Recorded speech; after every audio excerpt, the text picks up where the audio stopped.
I don't see many videos on how to replace the vacuum pump on these cars. If you want to know how to replace it, just go on dorchengineering.com and look up how to install their n55 lift kit. Because I saw one video on YouTube on how to do it on the n55, and it was the dumbest thing I've ever seen in my entire life. It was just like monkeys wrenching.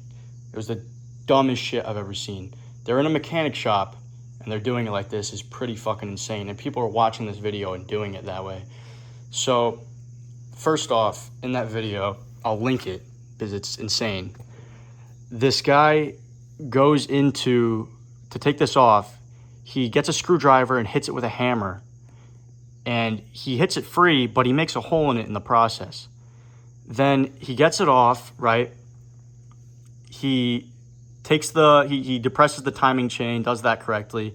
He sticks a screwdriver in there to lock the actual gear in place, which is pretty stupid. You shouldn't do it that way. All you got to do is go on Amazon, buy this kit right here, go on dorchengineering.com, and they have how to do it, right? So he sticks the screwdriver in there. He goes to loosen the bolt. The screwdriver jams around a couple times, scrapes everything up, probably fucking shoots metal shavings off. And then he gets it off. He already took off the 3 bolts that hold the actual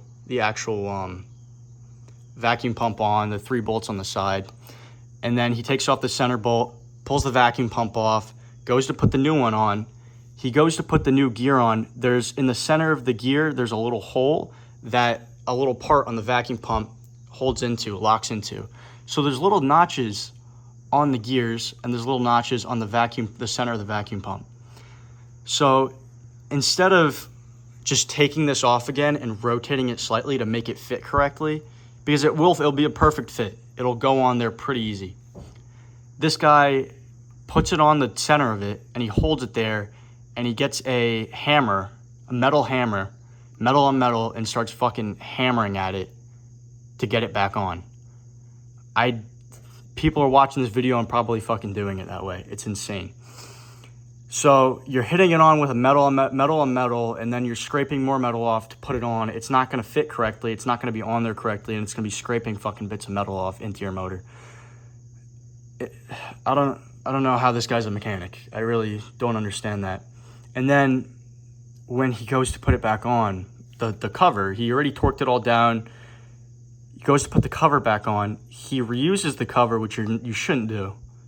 I mean, if you get it intact, you can, but it's really hard to get it without fucking up the seal. When you take it off, you can see there's little marks that you fuck it up on. He has a hole in it. He goes and gets some JB weld, and he covers the hole with JB weld, lets it dry, whatever, and then he just fucking hammers this thing back on. Don't do it that way. Please, for the love of God, please don't do it that way. This is on the n55 engine. Go on Dorch Engineering, like I said multiple times. Go to their instruction video for their n55 lift kit. That's it. That's all you have to do. It's a pretty easy job. It's not very hard. I mean, I guess if it's in the car, it's probably a bit harder because there's no fucking room. But with the tools, with the correct tools, it'll be pretty easy.